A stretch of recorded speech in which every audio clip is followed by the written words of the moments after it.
Can I ask that they turn up the house lights a little? I just want to be able to see if people are leaving. I'm really, really happy to be here, and there's a couple of logistical things. One is we have a bunch of ballot petitioners here in South Carolina and some from Georgia who are going to come up, I think, at the end of my talk, and I want to identify them so that you can see them. And those of you who have not signed the petition, if you can try to sign it tonight, we need to get sufficient ballots, both in here, both petitioners here and in Georgia, to get me on the ballot in both states. So I'm going to let you see what they look like and thank the volunteers for doing it. If you want to sign up as a ballot petitioner to help us get enough ballots in these states, please do so tonight.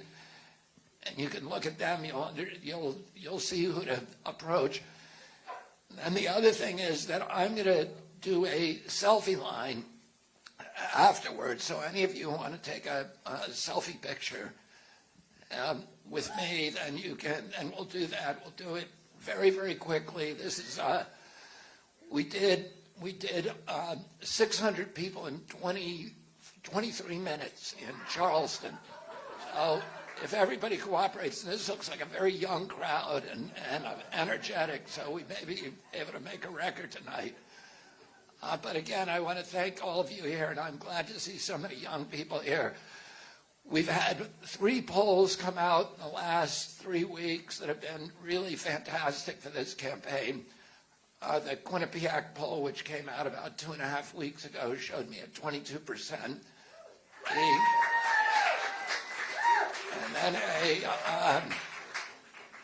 And then the Harvard-Harris poll, which is Mark Penn's outfit, the gold standard poll, showed 22% also nationwide, and showed me at young people under 36 years of age that I'm 10 points ahead of President Trump and President Biden, which is extraordinary.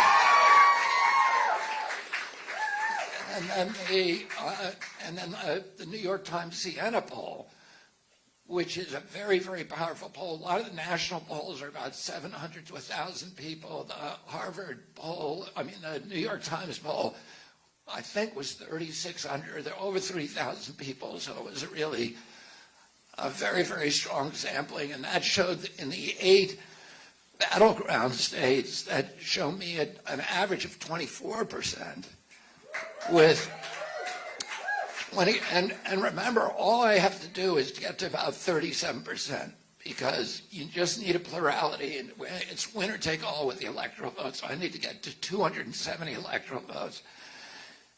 I don't even need to win majorities. I just need to get up to about 37%, and that will put me ahead of the other 2 contenders. And if I can do that in certain enough states, I can, I will win.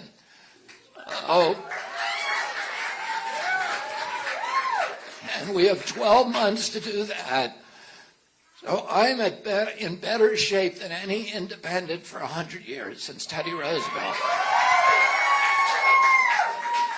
And it's because of young people. In that last poll, I not only take 18 to 34, but everybody under 45 years old, I win against both Trump and Biden. So I'm climbing up. I have momentum. I have 36% of the independent vote. The 2 key metrics are young people and independents, and I win both of those. I am in very, very good shape to win this election.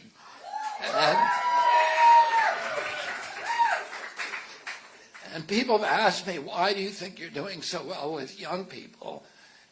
And the reason for that to me is obvious, and I'm the only one who's talking about what's happening to young people in this country.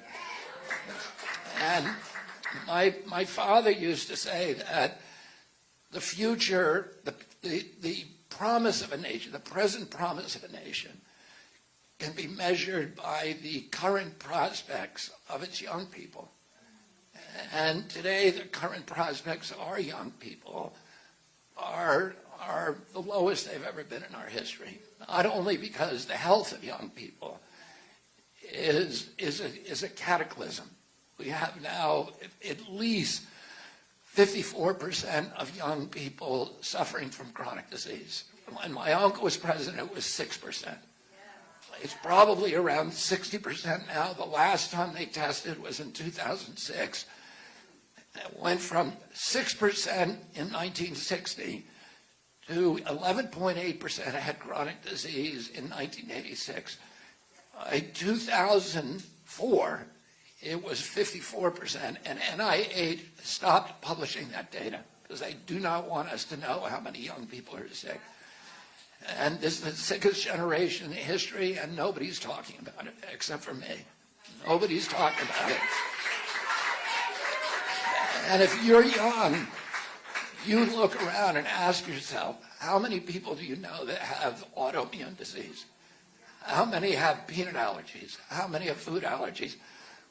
When I was your age, I didn't know a single person who had a peanut allergy. I didn't know a single person who had autoimmune disease. I hardly knew anybody. I can't remember a single person who had neurological diseases. You know, ADD, ADHD, speech delay, language delay, tics, Tourette syndrome, narcolepsy, ASD, autism. I didn't know anybody. And today, I doubt if there's anybody here who's under the age of 25 who doesn't have friends who are in those categories. And something is wrong, and nobody's talking about it. And we need to address this problem. But also, the equally important, the financial prospects of young people in this country have never been worse. And there was a poll that was taken in 2013 that showed that among people 18 to 34 years old, 85% of them said they were proud of the United States of America. The same poll taken a month ago showed that only 18% are proud of the United States of America. So somehow, in the terms of the last two presidents, the young people of this country have completely lost faith in the United States of America and lost any hope for their own futures. And that, to me, is the most heartbreaking data point that I've seen since I began running in this campaign. And why is that happening today? It's because the American dream, particularly the housing issue, when I was a kid, it was just one of the central granite foundations of the American dream, that if you worked hard, if you played by the rules, you could finance a home. You could take a summer vacation. You could raise a family. You could put money aside for your retirement on one job. There is nobody in this generation that believes that that applies to them. And they feel betrayed by our generation, and they have been betrayed. You know, I was in San Francisco. I was there a week ago, but I was there about almost a month ago. And I spent almost a year in San Francisco in 2018 trying the Monsanto cases. So we tried 3 cases in a row. We came in with about 2,000 cases, I think 2,400 cases, my firm, of people who said that they had gotten non-Hodgkin's lymphoma from using Roundup. And the way that multi-district litigation works is that you gather a lot of cases and then you go get them in front of a judge. You get them all consolidated in one court, and then you try them one at a time until the defendant gives up and comes to the negotiating table. So the first case, we won $289 million from the jury. The second case, we won $89 million from the jury. The third case, there was a young kid trying that case, 35 years old. He was the lead counsel in our group. And it was his job to give the closing argument. And the night before you give the closing argument, all the different firms sit at a table and we're arguing about how much should we ask this jury. And we've been watching that jury now for weeks and trying to get a feel about what they will give us. And you don't want to ask too much because the jury may punish you for overreaching. We all suggested, we had a consensus, we should ask for $300 million. Because we won $289 million the first time. This kid who was, had been interacting with the jury for weeks said, I'm going to ask him for $1 billion. And we all said, you can't do that. And we tried to talk him out of it, but he's like the captain of the ship. He makes the decision. He asked them for $1 billion, and we were all biting our nails. And the jury came back with $2.2 billion. And then Monsanto came to the table. They settled all of the cases for $13 billion, and then they removed Roundup from home gardening because all of our clients were home gardeners. And so I was there for 3 weeks, or for the better part of the year, trying these cases. And every morning before court, I would go to the gym in Union Square. And Union Square in San Francisco is like Fifth Avenue in New York. It's where all of the big flagship stores are for the American brands like Nordstrom's and Bloomingdale's and Macy's and Gap and Old Navy and Levi, and all the big foreign brands like Gap, like Gucci and De La Valle and Prada and Burberry and Ferragamo, and all of these giant stores there. Well, when I went back a month ago, all of those stores were closed. Oh, it's just acre after acre of plywood. It's like as if all of Fifth Avenue shut down. People come from all over the world to shop there, and it's gone. The economic heart of that city has been torn out. And it was such a traumatic experience for me seeing this. I love San Francisco. It's the most beautiful city in our country. It's my favorite city. And so I started studying homelessness because I didn't know much about it. So I started reading the books. My son, Connor, who's 28 years old and just graduated law school, he turned me on to a writer called Matthew Desmond. And Matthew Desmond has written a seminal work on homelessness, which is called Evicted. It's a best-selling book. But he's done all of these studies, and he did them with the University of San Francisco. And he went out and actually interviewed with this big team from the University of San Francisco. He interviewed thousands of homeless in San Francisco, and he gave questionnaires to them. And when I approached this issue, I came in with a series of assumptions and biases. And one of those was that homelessness was a feature ultimately of drug addiction. I also thought it's also linked to mental illness and to extreme poverty. And also I assumed that a lot of the people who were homeless in San Francisco had gone homeless somewhere else, like Detroit or New York, and they didn't want to sleep in the snowstorm on the grates. So they moved, they use their last couple of bucks and take a bus to San Francisco. And San Francisco is, of course, a better climate, but also a famously generous social service system. I'd also heard from many people in San Francisco that police in towns like Austin and Dallas, when they arrest a homeless person, when they pick them up, instead of bringing them to the county jail, they put them on a Greyhound to San Francisco with a one-way ticket. A lot of people in San Francisco believe that. So what Desmond's study shows is that the people who are homeless in San Francisco are from San Francisco overwhelmingly. So they didn't come from somewhere else. He also shows that there's parts of this country like West Virginia and Detroit which have much higher levels of drug addiction, but they don't have homelessness problems. And he also, and they also have much higher levels of poverty. San Francisco is the wealthiest city in our country. He also shows that, yes, many people who are homeless are mentally ill, but overwhelmingly they became mentally ill after they became homeless. He shows that after only 3 days on the sidewalk, your psyche begins to deteriorate, to disintegrate. And what he says, and he shows with data, is that the one correlation to homelessness is housing prices. And California has the highest housing prices in the country. And what Desmond says is that this epidemic that we see of homelessness in San Francisco is building like a tsunami and is about to roll across our country and bring the same level of homelessness, but also the same levels of disintegration. The reason all these places shut down is because of the chaos on the street, because people don't want to shop there anymore because there's these homeless encampments everywhere. And that same phenomena is about to happen to the rest of the country because the price of housing is skyrocketing like nothing else. And of course, everything is touched by inflation.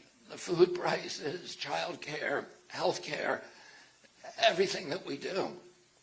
But nothing, and that's because, we all know why that is, because $8 trillion we've spent on regime change wars that have been absolutely useless for our country. And then the $24 trillion that we spent on COVID. And the politicians don't come to us and say, we're going to charge you $24 trillion to shut down the country or to depose, leaders abroad. They don't have the guts to do that. So what they do is they just go ahead and do it. They print the money and they bill us later through a stealth tax called inflation, which hurts the young, which hurts the poor, which hurts the elderly, anybody on a fixed income. But the price of homes has gone up higher and faster than anything else by orders of magnitude. Why is that? For example, the average price of a house 2 years ago in this country was $215,000. Today it's $415,000, and the interest rates have gone from 3% to 7%. So if you're trying to get into a home, your first home, you're paying 4 or 5 times what you were paying 2 years ago. And even 2 years ago, I have 7 kids. One of them is 39, and he owns a home because he beat the tsunami. He was in front of that wave. My other 6 kids all went to the best schools in our country. They went, and they have great jobs. They're making a lot of money for their age. But none of them has any prayer of buying a home. None of them is making enough money to buy a home in the current ecosystem. So, and none of their friends are. So we have a whole generation of kids who, for whom the American dream is just a broken promise. And why is this happening? It's happening partly because of the inflation, but mainly because there's 3 giant corporations, BlackRock, State Street, and Vanguard, who are the biggest companies in the world. And BlackRock, I have to say, does not buy single-family homes, but it's buying residential housing. But it has a subsidiary called Blackstone that is owned by Vanguard and BlackRock that are buying them. And by the way, all these companies own each other. So it's really one giant conglomerate. And they own collectively 88% of the S&P 500. So they own all the business in our country.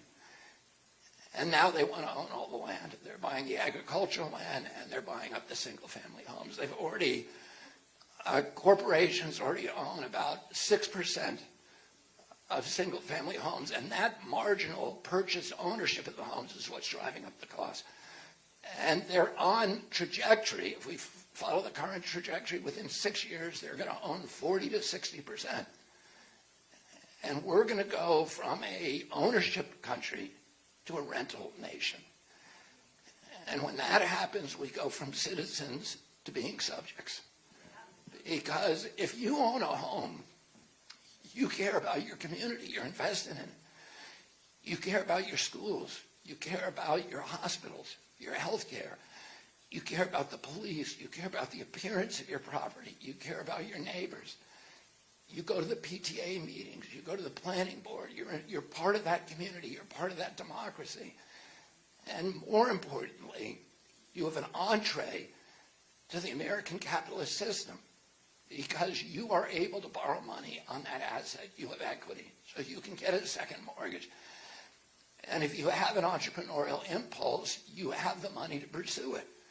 So you can start a small business. You can buy something small like a sewing machine, or you can bet the whole ranch and buy a restaurant or a retail outlet, and you can build something for yourself.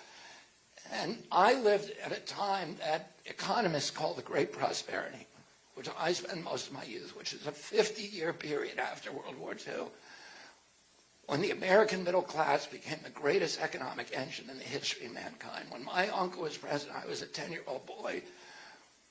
We owned half the wealth on the face of the earth in our country. We were the biggest exporter of goods. We were also a moral authority across the globe. And everybody wanted our products, from blue jeans to transistor radios to RCA Victrolas to American automobiles. And today, that's gone. We're going, but it was the thing that launched the great prosperity was immediately after World War II, we passed these laws like the GI Bill that got an entire generation of young people into homes. And they were able then to follow their entrepreneurial instincts and ambitions, and they were able to build businesses. We had this ferment of middle-class businesses in this country. And today, that's gone. And today, the average income in this country is $5,000 less than the cost of basic human needs, of food, transportation, and housing. And I'm not talking about good food. I'm not talking about Whole Foods. I'm talking about the lousy food that you buy at your local grocery store, where you need to eat 8 carrots today to get the nutrition of 1 carrot when I was a kid, and where there's all kinds of glyphosate and atrazine and neonicotinoid pesticides and all of that stuff that we're feeding our kids. So that all contribute to this explosion of chronic disease. So if you buy the bare minimum of what you need to survive, you're the average American. You owe $5,000 at the end of the year. How are people handling that debt? They're putting it on their credit cards.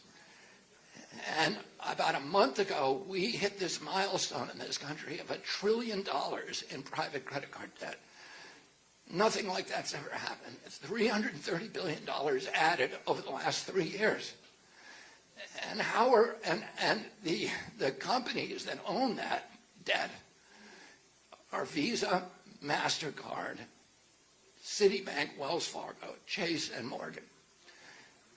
And they're charging 22% interest minimum. Oh, I had a commercial fisherman friend who sent me a screenshot of his credit card bill about 2 weeks ago. 37% interest. Oh, if the mafia did that, it would be called loan sharking, and they would go to jail. But if Visa, MasterCard, and the others do it, it's just business as usual. Who do you think owns every one of those companies? BlackRock, State Street, and Vanguard. So they're doing it right in front of us. They're just strip mining the wealth from the American people. It's legalized theft. It's legalized larceny. And they're doing it because the control that money gives them. BlackRock has $10 trillion under management.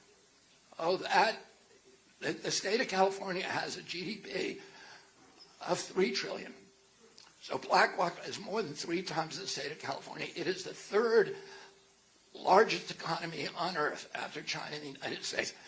The head of BlackRock is a guy called Larry Fink, and he says that he's on the board of the World Economic Forum in Davos. So he's part of the Billionaires Boys Club and meets every year in Davos to try to design the future for the rest of humanity. And they call that future, this is their name for it, the Great Reset. And when Klaus Schwab was asked, what does the Great Reset mean in one sentence, he said, it means you will own nothing, but you will be happy. So they're on their way to achieving at least the first part of that, and the second part is up to us.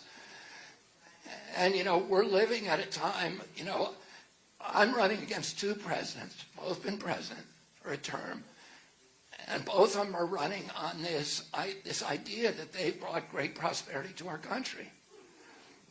And, I spend a lot of time sitting at kitchen tables with regular Americans. I've done this over the past 6 months of campaigning, but I've been doing it my whole life. because I represent people in big lawsuits who've been harmed by corporations and by corporate capture.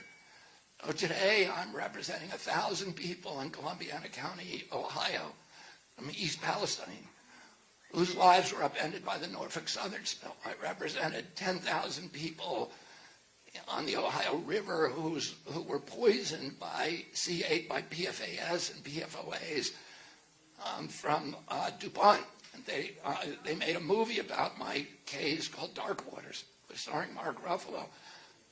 I represent another 10,000 in Spelter, West Virginia, who were poisoned by a DuPont zinc smelter there.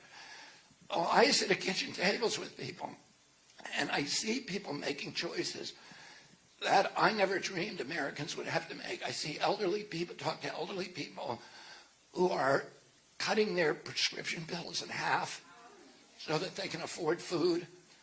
I talk to mothers who are downgrading the ingredients that they purchase at the grocery store to make it through the checkout line. I talked to a young kid in New Hampshire the other day who told me that every Tuesday he has to make a decision about whether to get a meal or to fill up his car with gas for the week. And a young couple who told me they had an argument sitting in their living room in a rental flat that they can no longer afford, 48%, because of the pressure on the housing markets. 48% of Americans don't believe that they'll be able to continue to pay their rent. This was one of those young couples, and they talked about an argument that they had, a heated argument, sitting in the living room with a baby sitting in their lap crying, and having to debate whether that baby is $50 sick or $100 sick or $1,500 sick before they bring them to a hospital. These are choices Americans shouldn't be making. And 57% of Americans could not put their hands on $1,000 if they have an emergency.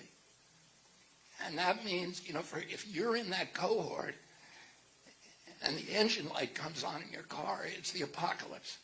Because you can see your life circling the drain. You know you're not going to be able to pay that mechanic, and that your car's going to die. You're not going to be able to get to work, and you're going to lose your apartment, and you're going to end up on the sidewalk like all those people in San Francisco who weren't mentally ill and they weren't drug addicts.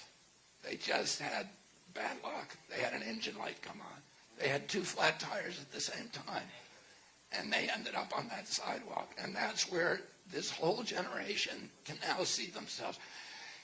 You know what it's like when the fuel gauge on your car is on empty, and how that focuses your mind, how it makes you stupid. You can't think of anything else. It lowers your IQ. Because you're just wondering, am I going to make it to that gas station now? Throw 2 kids in the back seat of the car to amplify your anxiety, and now you're riding through a bad neighborhood. Well, that's how half of America is waking up every day, with that sense of impending doom, and not seeing how there could possibly be a good ending. And this is not the way that young people are supposed to be viewing their prospects. My kids are worried about, they don't think about even buying a house. They're worried about their college debt. Our generation told them, you got to go to college. And now they've come out of college, and the jobs are not enough to run their lives, much less pay that debt that's landed on them. Oh, it's been a betrayal of this generation. And you remember, the other thing is about this generation lived through the COVID pandemic. And they had to make the sacrifice for the older people. That's what they were told. That they had to have, they had to homeschool. They missed that experience.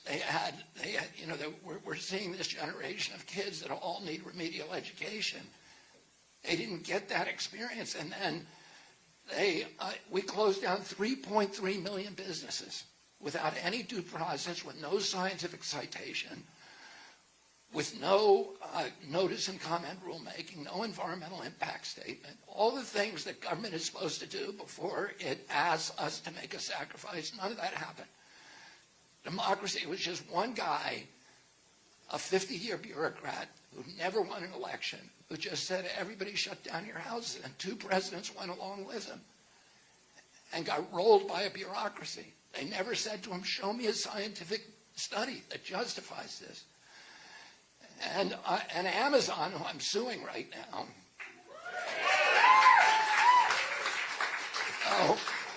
Amazon, I'm suing them and Elizabeth Warren because she told them to censor a book that I had written with, not my Fauci book, but another book that I wrote with Joe Mercola. That was critical of the lockdowns. And so Amazon censored it. And Amazon was the one business that they didn't close, right? We all got a 3-year lesson, and Amazon got to help close down all of its competitors. And we got a 3-year lesson in how to use Amazon. Oh, I didn't know how to use Amazon before the pandemic. And by the way, it's a magical experience. It's like, you just find a picture of something that you like, and you hit send, and it's in your driveway in 24 hours. Oh, but what happened? We closed down all these businesses. 41% of black-owned businesses will never reopen. And that convenience was seductive, but there was a cost to it that we're paying now as a nation, which is we closed down all the local retailers. The people in this, I'm sure all of you know somebody who closed the business, won't reopen. They were paying local taxes here. They were the people who had the plaque of gratitude on their wall from the local Boy Scout troop. They were the people who paid for my kids' hockey jerseys. They paid for their Little League uniforms. The money we were giving them was more than I give for the same product from Amazon, but that money was staying in our community and recirculating and making it, enriching us all. And that guy is gone today. But Amazon, at least, they're paying local taxes here, right? No, they're not. But at least they're paying federal taxes, right? Right. Last year, they paid 0. So like I said, they're doing it right in front of us. They are strip mining the wealth and the equity from our nation, from the middle class. During the lockdowns, we shifted $4 trillion north from the American middle class to this new oligarchy of billionaires. We created 500 new billionaires, a billionaire a day in 500 days of lockdown. And we destroyed the American middle class and the prospects for our children. And then, we're still paying for the wars. So we spent $8 trillion on wars since 2001, since the Iraq War started. What do we get for that? Yeah, right. 23 veterans who are committing suicide a day. 550,000 people who are homeless. Half of them in California, which has 12% of the population, and that's coming our way. And then, Iraq is worse off than we found it. We killed more Iraqis than Saddam Hussein. Iraq today is hardly a nation. It's just a battle zone between Shia and Sunni death squads. And we pushed Iraq into a proxy posture with Iran, which is exactly the foreign policy outcome we've been trying to avoid. We created ISIS. We sent 2 million refugees up into Europe and destabilized every democracy in Europe. We created Brexit. That was a result ultimately of that influx of war refugees from our Iraq and Syria war. And the current riots that are going on in France are a result of that. So that's what we got for $8 trillion. And now we're in Ukraine.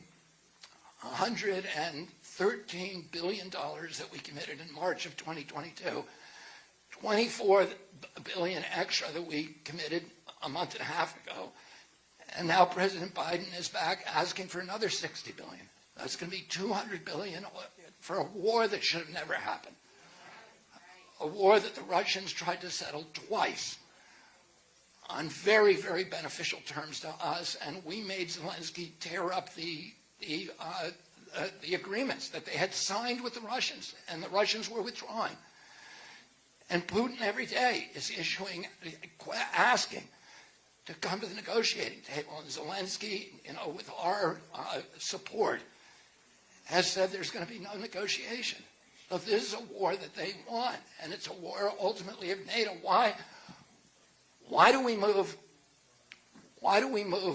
NATO east into 15? We want 15 countries. We moved them 14 countries. Why do we want to move them into 15 countries? Because when you designate a country as a NATO country, it has to conform its weapon systems to NATO specifications, which means certain companies benefit. They now have a trap market. Raytheon, Northrop Grumman, Boeing, Lockheed, General Dynamics. So they're the ones who benefit from us moving NATO into all of these countries. So when we committed $113 billion in March, that month was a big month. We did something else. We cut food stamps to 30 million Americans from $283 a month to $23 a month. Try feeding yourself on $23 a month. We cut Medicaid to 15 million Americans, Medicare to 15 million Americans the same month. The same month, the Fed printed $300 billion unexpected to bail out the Silicon Valley Bank.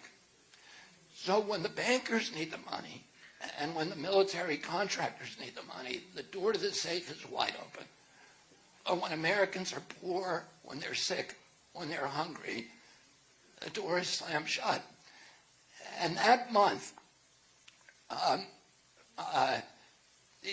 Mitch McConnell was asked by a reporter on national TV. The reporter said to him, Republicans are supposed to be concerned about the debt. We're now at $33 trillion national debt. Isn't this going to hurt our efforts to curb the debt? And the Republican promised to do that. Mitch McConnell said, don't worry about it, because we're not really giving this money to Ukraine. The money really is going to U.S. military contractors. Oh, it's going to Raytheon and Northrop and General Dynamics and Boeing and Lockheed. So he just admitted it. And it's just a money laundering scheme to benefit them. He said that means it's good for our country. But really, is it good for our country? Or is it good for them? And who do you think owns every one of those companies? BlackRock, State Street, and Vanguard. Oh, and then Tim Scott, who was on the last Republican debate. All the Republicans, just the same as this debate, they were all trying to outdo each other, except, God bless him, Vivek. All the other ones were saying, yeah, we'll spend whatever it takes to win the Ukraine war. Then we're going to go after Mexico. Then we're going to go after China. And we're going to go, wherever we need to do new wars. So the MC, the woman who was asking questions, asked the same question. She said, is this, aren't we worried about the debt? And Tim Scott said, don't worry about the debt, because it's not a gift to the Ukraine. It's a loan. So raise your hand if you think that loan's ever getting paid back. Right. So nobody thinks it's getting paid back. So nobody in the country thinks that. So why don't they even bother calling it a loan? Well, they call it a loan because if you call it a loan, you can impose loan conditions. What are the loan conditions that we imposed on Ukraine? One, this extreme austerity program that makes sure if you're poor in Ukraine, you're going to be poor forever. Number two, this is most important, Ukraine has to put up all of its government-owned assets for sale to multinational corporations. So, and most important, it has to put up all of its agricultural land for sale. Ukraine's agricultural land is the biggest asset in Europe. It is the richest agricultural land on the globe. It's the breadbasket of Europe. There's a joke in Ukraine that if you throw a boot on that land, something will grow that people can eat because it's so rich. There have been 1,000 years of wars fought over the control of that land.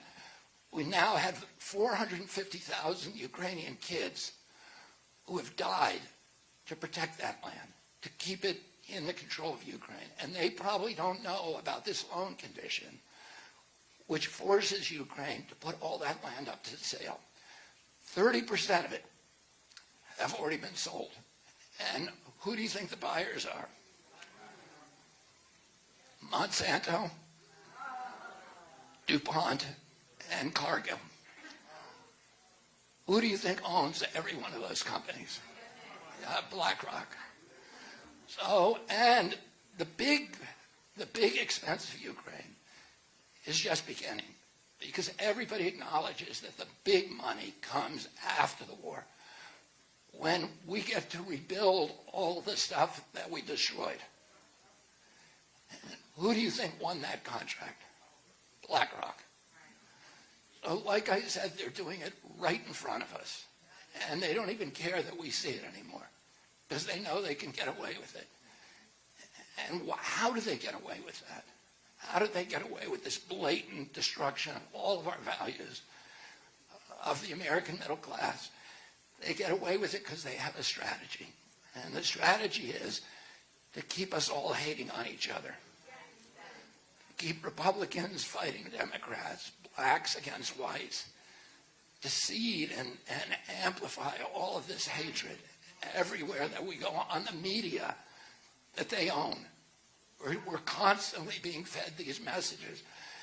And if you look at the Republican debate, either of them, they talked about those, culture war issues that are 40 years old. They're talking about the things that are important issues, but they're issues that we know that nobody ever solves. They're just there to fight about, with guns and abortion. And like I said, they're important issues, but there are so many other issues that we ought to be talking about, and that we aren't, because they want us talking about those issues that make us hate each other. And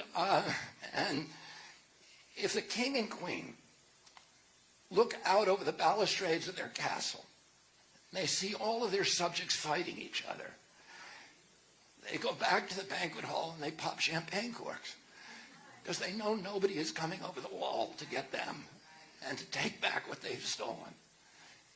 And what my purpose is over the next 12 months of this campaign and the 8 years when I'm in the White House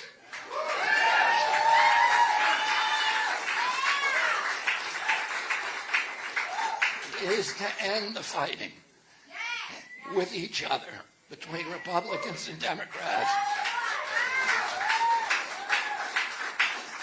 and then lead everybody over that wall to take back our country and take back what belongs to us. And so from the beginning of this campaign, I've gone around and tried to identify those issues, not the issues that keep us all apart, but the values that we all share in common. And what I found out is that, confirmed and validated, is that the things that we have in common are much bigger landscape than the little things that keep us apart. Everybody in this country, whether Republican or Democrat, everybody wants to take care of our veterans. Everybody wants to take care of our teachers and make sure they have good enough pay. Everybody wants to make sure that American children are the best educated children in the world. Everybody wants to end the chronic disease epidemic. Everybody loves regenerative agriculture. They want healthy food. They want to get the poisons out of our food. And everybody wants a clean environment. If all you do is talk about climate change, you're going to stir up a lot of anger, because people have to believe these lines on a graph. And, I consider it a crisis, but I don't insist anybody else to, because I know it's one of those issues that is just used to drive us apart. But if you start talking about habitat loss, about protecting sacred places, about ending the toxic contamination and exposures to our children. Everybody agrees. When we were fighting against the Flint, Michigan poison water, we had Hell's Angels shoulder to shoulder with urban black leaders.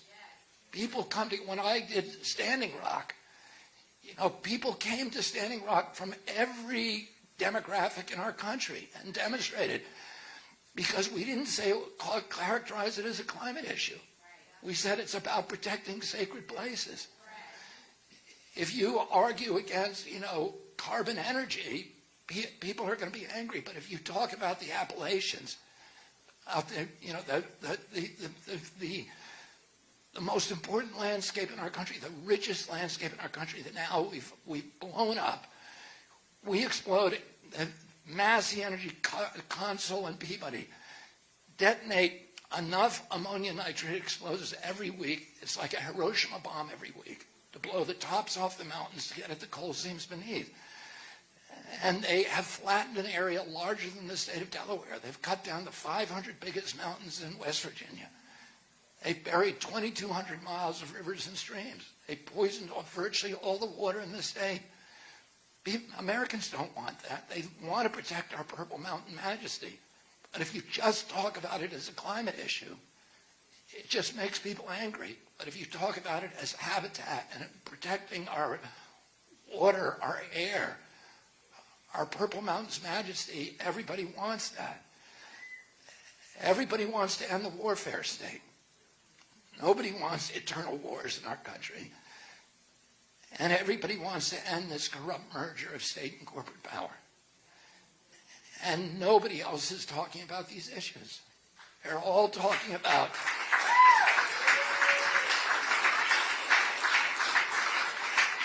they're all talking about these tribal issues that we've been programmed to fight over, rather than talking about the issues that'll bring us together, but will bring down, the oligarchs that are and elites that are destroying our country, that are corrupting our values, that have poisoned our government, that have turned the regulatory agencies into predators against the American people, that have transformed them into sock puppets for the industries they're supposed to regulate.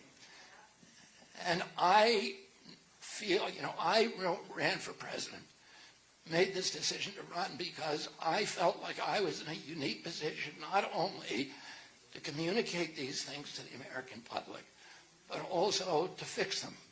Because I've spent 40 years litigating against these agencies. And I've sued almost all of them. I haven't sued the Fed yet. I got them in my sights. But I've sued DOT, and I'm litigating against them now. I've sued USDA. The Department of Agriculture was created to protect small family farmers in this country and to ensure a wholesome food supply to the American people. And it does exactly the opposite. It's basically just a wholly owned subsidiary of Monsanto and Cargill. And the other big, petroleum-based agriculture and just soil destruction and food poisoning and the commoditization of food. Rather than giving us food, their farmers are producing commodities. And nobody wants that. We want our America back. And that's what I am going to give you. I win this country back.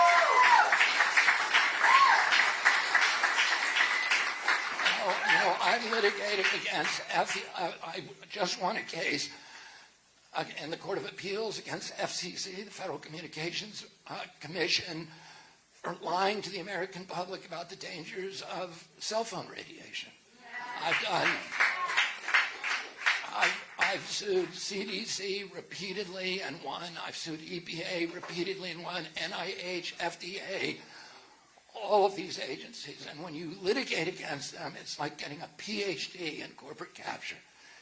You understand who the individuals are in these agencies who are causing the problem, the perverse incentives that put agency capture on steroids, the structures of the agencies and the way that they're transformed into vehicles for protecting the public interest. to instrumentalities of private profit, of protecting the mercantile interests of the big companies they're supposed to be protecting us against. And so I know that I can fix it, and I can fix it fast. But I can't do it alone. I need an army. I need your help, and particularly, I need your help now getting on the ballot in each state. The Democratic and Republican parties are going to try to prevent me from getting on the ballot. We have 250,000 volunteers now. We are getting bigger crowds than any of the other presidential candidates, with the exception of Donald Trump. And we are already way ahead of our metrics for getting on the ballot in the states where we are legally permitted to go after them. States like Maryland, we're double where we're supposed to be at this time. So I know we can do it, but we need a lot of help, and we need you to do it. And so I'm asking you to sign up tonight. Make sure that you sign a petition for ballot access, and if you're willing to help us on this, on getting ballots in Georgia and South Carolina, please sign up tonight. And I want to ask you to do something else. One of the reasons that I do so well with young people is that, of people under 45, is that people under 45 are not getting their news from the mainstream media. I honestly don't know if my children have ever seen an evening news broadcast. And they're very well informed, but they get their money, they get their information from what we used to call unconventional sources. They get it from listening to podcasts, and they get it from social media and a lot of alternative media. So, and that's why I'm doing so well in those groups. And independents who are critical thinkers do the same thing, because they're looking at unconventional sources of information. But if the only source of information that you have is MSNBC, CNN, and the New York Times, well, if I was living in that information bubble, I would have a very low opinion of myself. Because you're not going to hear anything good about me in any of that. You're going to hear a lot of defamations, a lot of mischaracterizations, and a lot of things that just aren't true.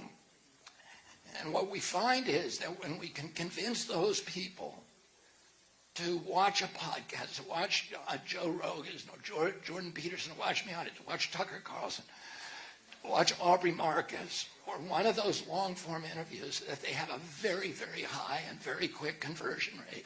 And people say, oh, he doesn't have horns and a tail. He actually sounds like he's common sense.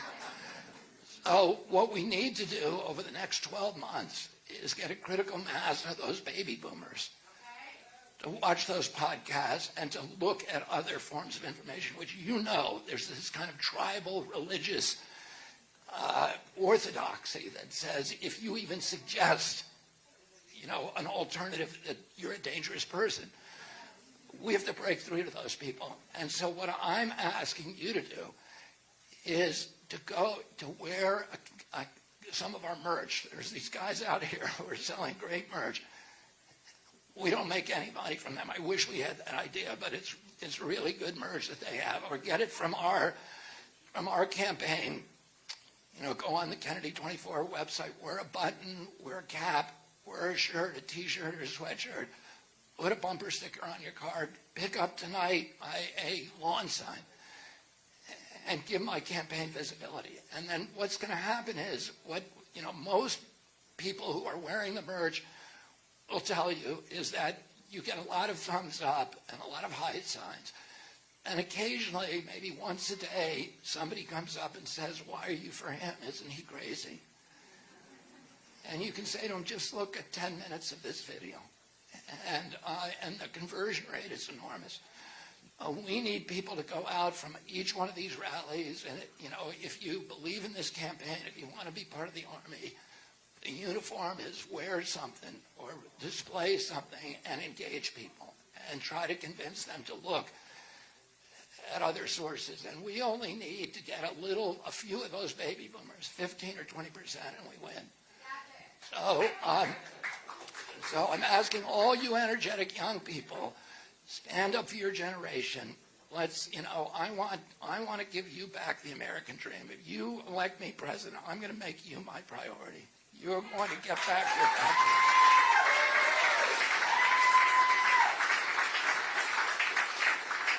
Again, I want to thank all of you for being here. And can I get the ballot, the petitioners up here? I think there are 6 of them here. I get you all up here, and maybe Nick can come up with the. Is Nick here? Yeah, right there. Okay. Here they come. Yeah, and let's do questions. Can I get this mic on, please? And while we're doing questions, if the 6 of you can come up here. They might have to go around. Do they have to go around? We have a mic up here for anybody who wants to ask questions. Okay, if you have a question, raise your hand. Oh. Hello, Bobby. Thank you for being here. My question is, I'm sure you're aware, but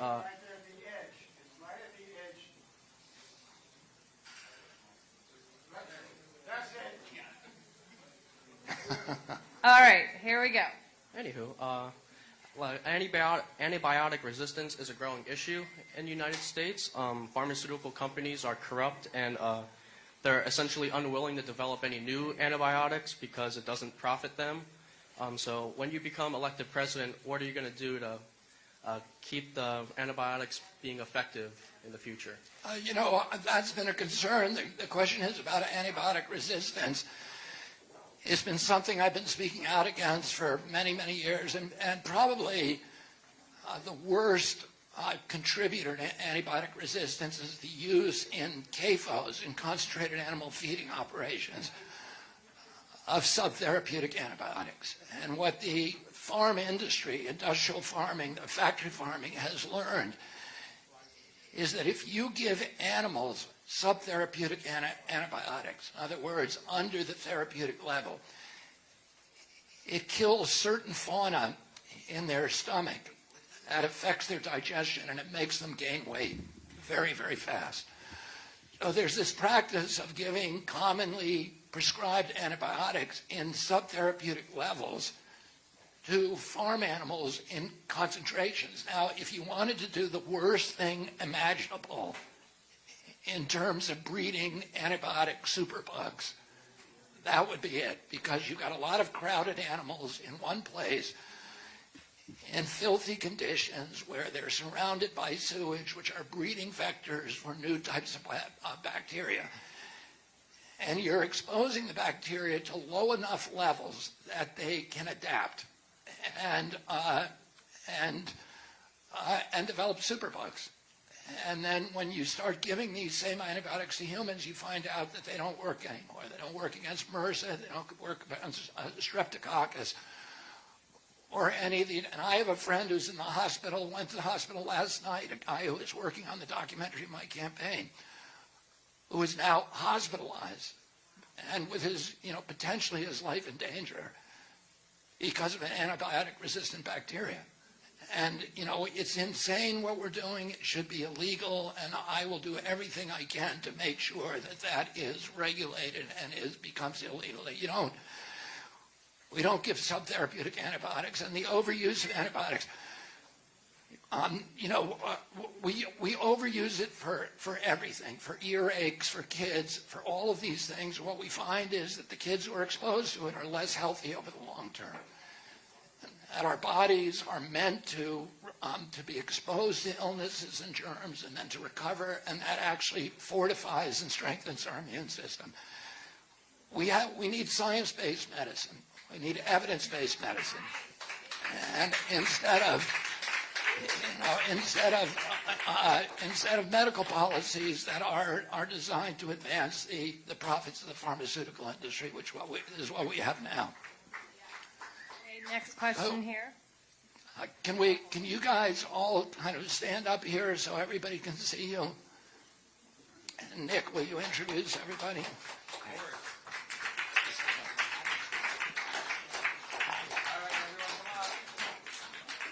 right, these are the wonderful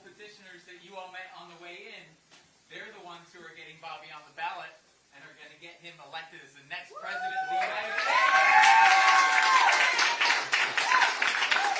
I want to give a shout out to every one of these people, and I want to encourage every one of you to join the team, because we're going to need 10 times as many people as you see here in every state. So how many of you are ready to join? Put your hand up. Yeah.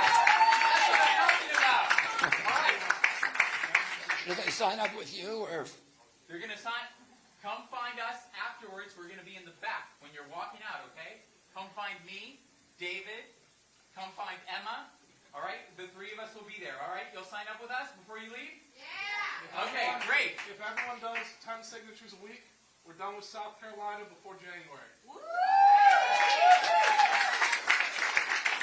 Now, I want to shout out everybody individually. Now, Emma, do you want to name the people who came with you from Georgia? Who came all the way from Georgia today? Yes, okay. So with me is Tabitha, Jeff, Randall, Lynn, Rajan, and Sandy. And Mary. All right. And do you guys, anybody else who we haven't introduced, do you want to just say your name? Yes, I'm Henry Harrison Clark, and I represent Charleston and Dorchester counties. All right. Is that everyone? Sam! Sam. I'm Sam! All right. All right. Thank you so much, everyone. We'll find you at the back of the event. And Karen right here in South Carolina.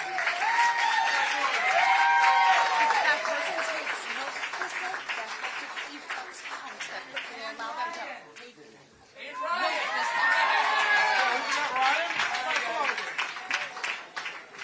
All right, guys, we're heading out. Find us in the back. Thanks. Stephanie, can we have do time some for more a few questions? more questions and then selfies. Thank you so much. I'm with the press.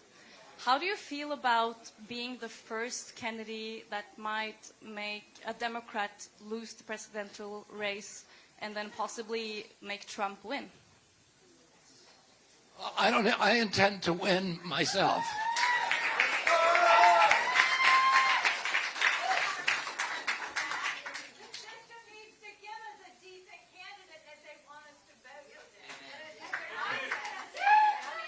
Okay, the next question over here. So you touched on the tragedies of all these mountains in West Virginia being blown up for coal, poisoning the water, which is one of the most horrible things I can imagine. So my question is, how do you feel about nuclear energy? What I always say about nuke is that I'm all for it if they can make it safe and if they can make it cost effective. I'm for free markets. And right now, it doesn't meet either of those metrics, and I'll just explain, very briefly why. The cost of a nuclear power plant, the cost of a solar plant in this country today, and I've built, I helped build the two biggest, largest nuclear or solar power plants in this country. The cost of construction, just construction costs, are $1 billion a gigawatt. So that, and then it's free energy forever, because the electrons are hitting the Earth for free. The cost of building a nuclear power plant is about $14 billion a gigawatt. Oh, you could make energy by burning prime rib if you wanted. Well, why wouldn't you use the cheapest way to do it? And, they have to make it safe. And right now, it's not. And it's not me saying it's not safe. It's the insurance industry. There's not a single nuclear power plant in this country that can get an insurance policy or anywhere in the world. The insurance industry has said to them, these are people in black ties on Wall Street from AIG, Lloyd's of London, who said, we're not going to write you a policy because you're too dangerous to insure. So they had to go, the industry had its lackeys on Capitol Hill in the middle of the night in a sleazy legislative maneuver, passed the Price-Anderson Act, which immunizes all nuclear power plants from lawsuits or for failure. for any kind of accident. So my home, I'm a homeowner. My home has, on the small print of my insurance policy, it says this does not insure you against radiation contamination from a nuclear power plant, either accidental or deliberate. Oh, I'm against immunizing, industries, whether it's the vaccine industry or nuclear power plants, to make them not accountable for their own behavior. Oh, and by the way, there's not a single utility that will construct a nuclear power plant unless 100% of the costs are shouldered by the taxpayer. So you're building it, they aren't. They are not going to risk their own money on it. Then the operations, there's operation maintenance outages all the time. And they then have they have to get the uranium, which is very expensive, and it has to be mined. And then they have to store their waste for 30,000 years, which is 5 times the length of recorded human history. So if you force them actually to pay their costs up front, which we ought to be doing, nobody would ever touch one of them. So, I say let's use the cheapest form of energy possible. Let's end the subsidies. We give $5.2 trillion in subsidies annually to carbon. Let's end those subsidies. Let's end the subsidies to everybody and make everybody survive on the market. And when we do that, we're going to have the most efficient forms of energy, and the most efficient are the ones that are least wasteful and least polluting. If they had to internalize the costs of pollution, if the coal industry pretends that it's cheap, because they say, look, we're only 16 cents or 11 cents a kilowatt hour, or 16 cents depending on where you are. North Carolina, it's 11 cents a kilowatt hour. They say, look, we're the cheapest form of energy, but they're not telling you that they're also poisoned every freshwater fish in America with mercury poisoning. And the healthcare costs of the American people are enormous, and that should be internalized by the industry.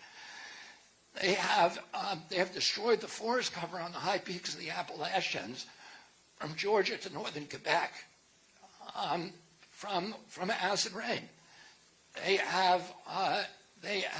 cause about $500 billion in respiratory injuries a year, asthma attacks, etc., from ozone and particulates. I grew up in the Adirondack Mountains, which is the oldest protected wilderness on Earth. The American people had a right to believe that that wilderness area would be sacrosanct and protected forever. 1 out of every 5 lakes in the Adirondacks is now dead, sterilized from acid rain. Oh, and what we're seeing now on the coastline where I grew up, in Cape Cod, is the oyster fisheries have collapsed. The shellfish, all the bivalves are collapsing because the water is now so acidified, the salt water, the ocean, that the bivalves cannot mobilize calcium out of the water column to make their shells. So those are injuries that the industry ought to be internalizing. And if they had to do that, coal would cost, $5 a kilowatt hour, and nobody would be buying it. When I say, you show me a pollution, and I'll show you a subsidy. I'll show you a fat cat using political clout to escape the discipline of the free market and force the public to pay his production costs. That's what all pollution is. So, Mr. Kennedy, I just want to preface by saying this. Many people can read statistics off a sheet. Only few can truly fight for their ideals. But you, sir, have perspective when it comes to fixing this country, and I greatly appreciate it.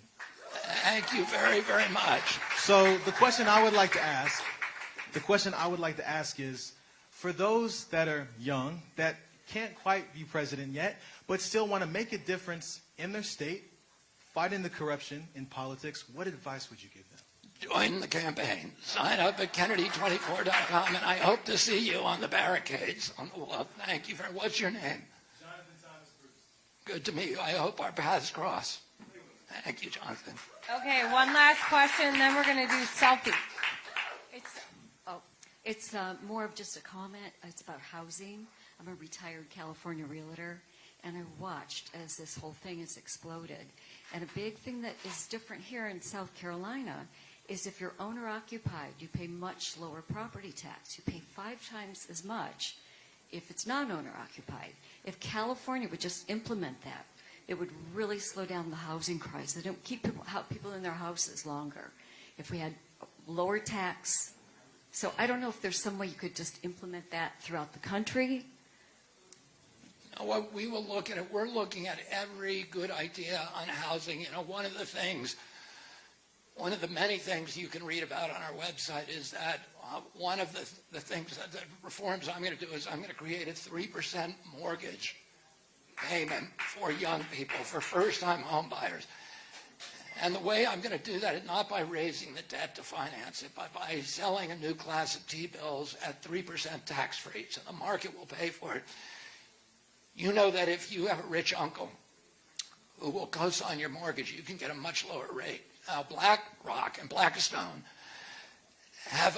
they are paying, in some cases, 30% less for money than the person you know with the best credit rating in the country, because the cost of money is so low to them. And your kid now has to compete against them for the cost of money, and that's why you hear all these stories of somebody going to put a contract on a home, to purchase a home, to go into escrow, and at the last minute somebody comes along with a cash offer that's 20% higher than the asking price and takes that home away from you. And then you say, well, who was this person?